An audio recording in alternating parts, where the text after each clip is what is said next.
guys, so today I'm going to show you a very quick blog in this video tutorial on how to make the ring toss quilt. I'm using a very beautiful floral print here. It looks very vintage to me, but it's called Daphne Floral Mix, and I think it looks really beautiful. I think it will play really nicely on the ring toss block. So I'm going to show you this quick blog that I think you're going to love. It just came to me, you know, I have to quilt this particular block here. I should say quilt, but I have got to just show you this now very quickly before I start quilting today. All right, so it's called a ring toss. I'm going to start cutting from yardage. I'm just going to show you one block, and then obviously for the full tutorial, I will show you what the whole quilt looks like. All right, guys, I just really wanted to show you that I have 2 channel members. I am so happy, ladies. Thank you very much for becoming my first 2 channel members. So give a big shout out to Annie and Teresa. Thank you, ladies. Really, really, really appreciate you becoming my channel members. So guys, if you want to become channel members, all you need to do is just simply join where it says join in the description box to become a channel member. You get first edition to videos and you get your patterns free. All right, guys, so let's get back to the block. All right, once you've cut your yardage into your nice wide strip, we're also going to be needing some background color. So we're going to cut these into squares and these into smaller squares. Next, once you've cut your squares, you now need to cut your background fabrics also into squares. For each block, you need 4 of each.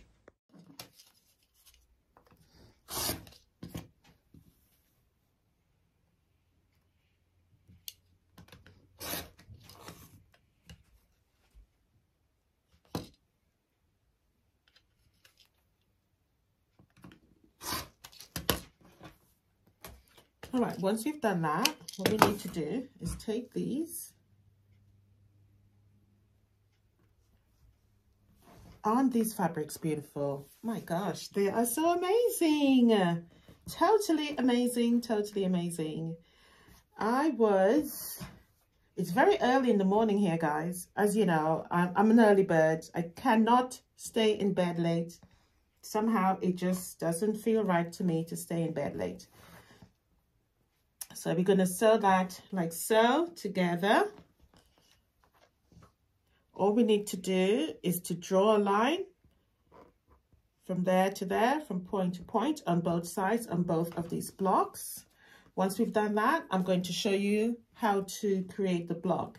But look at this beautiful quilt. This is the disappearing chain block, and it's so lovely. So I'm about to quilt this. Hopefully I should be able to finish it by the weekend to give you the full tutorial. Absolutely gorgeous. All right, so let's get back to the one I am going to show you today for the quick block.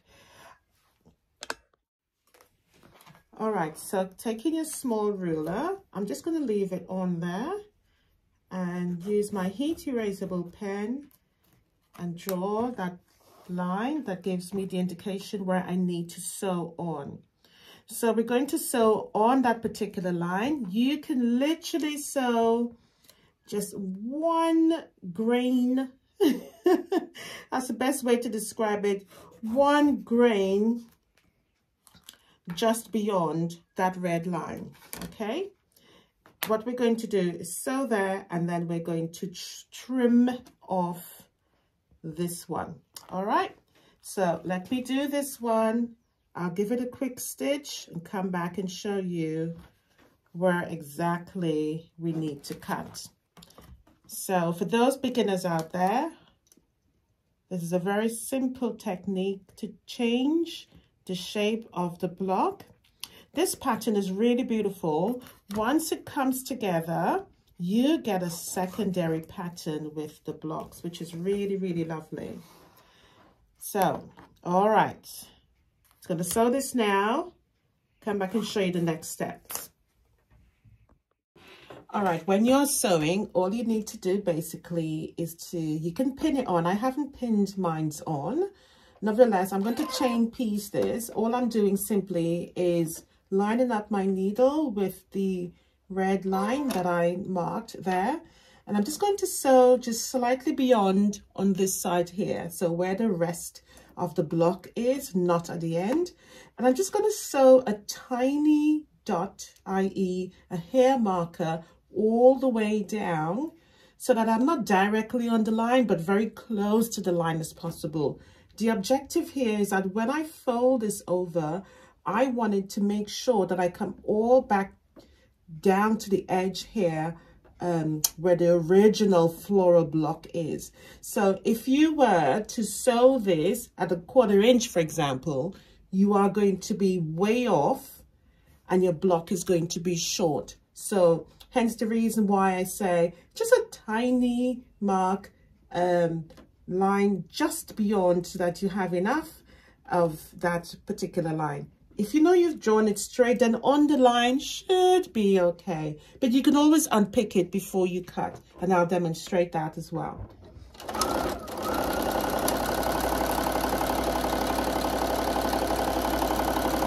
So I think it's good just to chain piece, so it goes very quickly. It is a 5-minute block, and it really does take a very short time to actually make this block. You'll be surprised how lovely the block is and how simple it is to actually make, especially as a beginner. And also what I do find is that sometimes the simple blocks in comparison to the traditional blocks, yes, the traditional blocks are beautiful, don't get me wrong, but also the modern blocks are very easy and quick to compile, but yet they make these beautiful secondary patterns that you don't have to do too much cutting for, you know, unlike the actual traditional blocks where there's lots of cutting. All right, so I have my 4 blocks there, so I'm going to turn it and do the other side. So remember again that you are lining it up opposite the original block. So don't go putting it here. You need to put it like so, making sure that that red line sticks off on the end and you line it up as normal. So you should see a mirror image from this one to this one, basically. Right, so I've unthreaded my thread, so I'm going to rethread, and then I'm going to show you how to make the block. This is simply it, quite easy. All right, so now that all the blocks are sewn together, let's snip them apart. Remember, as I said, definitely if you're going to make this, I would say chain piece. So much more quicker. Why do I use words like that? Quicker. Oh God. Grammar teacher will turn me off for speaking quicker. More quickly is the word, not quicker. Who says that? Anyway, as I tell myself off.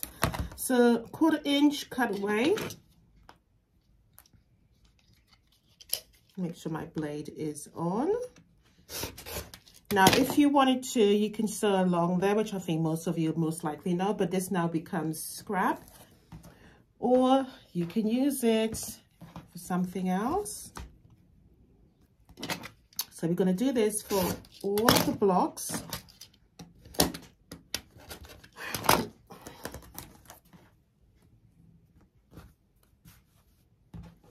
Doesn't take long. Why am I using this big ruler? It's so clumsy. So much more quicker with smaller rod. Honestly, Karen, you give yourself extra labor for no reason. Now, do you hear how I tell myself off, really? Can you imagine conversating? And yes, I think someone said to me I needed a pet. To be honest, we have been looking, but I haven't seen anything.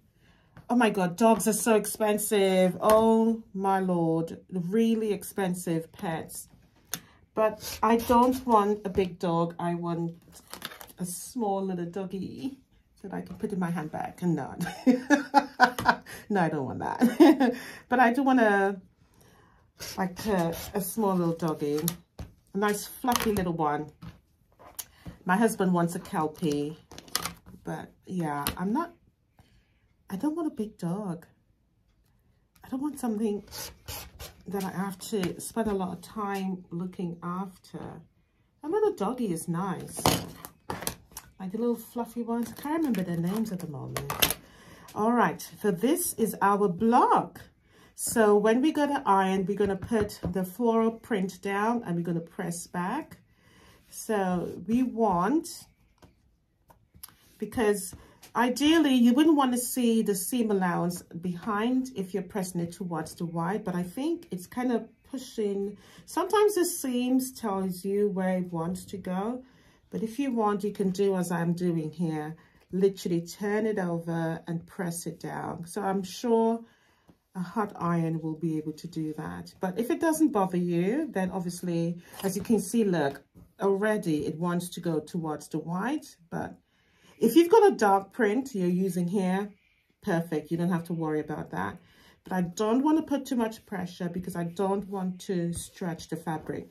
But that is your block. So I'm going to get the rest of them ready just like this, and then I'll come back and show you the layout. All right, so just iron. I'm not using a very hot iron here. I'm literally, as you can see, it's not red, it's on purple. The reason why I'm not using a hot, because these now can become very distorted very easily if you use a very hot iron. So don't be tempted to do that. At this stage, the block is very stretchy, it's on the bias, so just be careful. You don't want to, you know, make it stretchy. So hence the reason why I'm just simply using a very warm iron. I've learned that a long time. If you use a hot iron and cut bias edges, or where the fabric is just cut, it can definitely distort it. So just take your time with that. And so my son's coming to visit me. Well, tell a lie. Let's use the proper word. That young man is not coming to visit me. He's like, Mum, I'm coming over. Really? That's nice. Oh, nice to come and see you. Nice to see you. He's like, oh yeah, I'm coming to get my hair done. I was like, hold on a second. So you're not really coming. They do that to me, my son and my daughter. They don't come to see me, but they come so that Mum can do their hair. So it's like, oh, right. So you're not really coming to see me. Yeah, I am coming to see you, but you know, I can get my hair done in the meantime. So I was like, okay, this is what's going to happen from now on. So whenever you're coming to see me, you're going to bring me a gift. He's like, really, Mom? Is that how we're doing it? I said, yes, that is exactly how we're doing it. All right, Mom, what do you want? Bring me a bottle of Baileys. Mom, are you serious? Boy, you better bring me a bottle of Baileys. Let me give you this joke. Christmas, I said to my son said, Mom, what do you want for Christmas? I said, oh, just get me something crafty. Get me a book, you know, a quilting book or something. This is what he buys. Let me get it for you. So he buys me this. It is everything you need to create a super cute felt cactus. And I was like, okay, that's interesting. It's crafty. I did say something crafty, but this is the kicker. This is the book he buys me for Christmas, guys. Yeah, Wilderness Knits for Home, not quilts, knits. When I opened it up, I was so excited. I was like, what the hell is this? This is not quilting. This is knitting. His response to me, Mom, it's the same thing. I said, boy, do not let me throw this book at you. It is not the same thing. I said, do you not know who your mother is? Do you not know? Whenever you ever saw me sit down and knit anything. So if anybody wants a knitting book, you're more than welcome to have it brand new. Look at it. Knitting, you know, knitting. So I said to him, you still owe me a Christmas present. Am I wrong or right? I didn't get angry, but I was really disappointed and he felt really bad. I can see his face just drop. So I called his sister and said, this is what your brother bought me, a knitting book for Christmas when I asked for quilting. Yeah, so I still haven't let this one go. I'm still whinging about it, as you can tell. Anyway, enough of my personal life. Let me show you the block now. So it's a very large block once it's sewn together. So this is what you're going to get. Now, what I would say, you can use a background that has a very subtle print that's not fighting with this one. We don't want any clashes. So even if it's a plain background that I've used here with a subtle background print, even if it's white print in the background, or even a light pale, a light blue, any color that complements the tone of the main print here, you can use. All right. But I only had, that is what I really wanted. I really wanted a nice background with a subtle print, but I didn't have any. And I thought, you know what, I'm not going to go to the fabric store, nor am I going to stress Carl out and say, pick me up this. All right, guys. So this is your ring toss block. What do you think? Let's move the camera so you can have a good look at it. So we're going to sew these front sides together. And notice how big the block is. All right. Now, one of the reasons why I said that it's nice to use another print in there, I think it will be outstanding, number one. But I think with a secondary small print in there, is going to highlight the secondary pattern you get. You can also use a different color. So you can use a print, but with pastel shades in there. Again, complementing the tone in the quilt.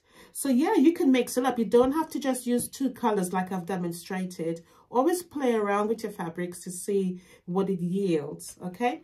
All right, so let's look at it from a front point of view.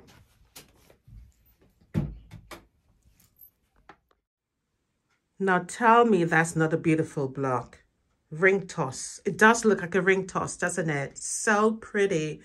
Loving the fabrics. Really lovely. So, okay, guys, I think that's it for today. Don't forget to like and subscribe. Hit that notification bell. Look out for the ring toss quilt. I may consider just using this one in the quilt and also using other prints just so I demonstrate exactly what I was saying. Bye for now. Happy quilting. I hope you enjoyed this short tutorial, and I will see you in the next one. Love you guys so much. Thanks. Bye.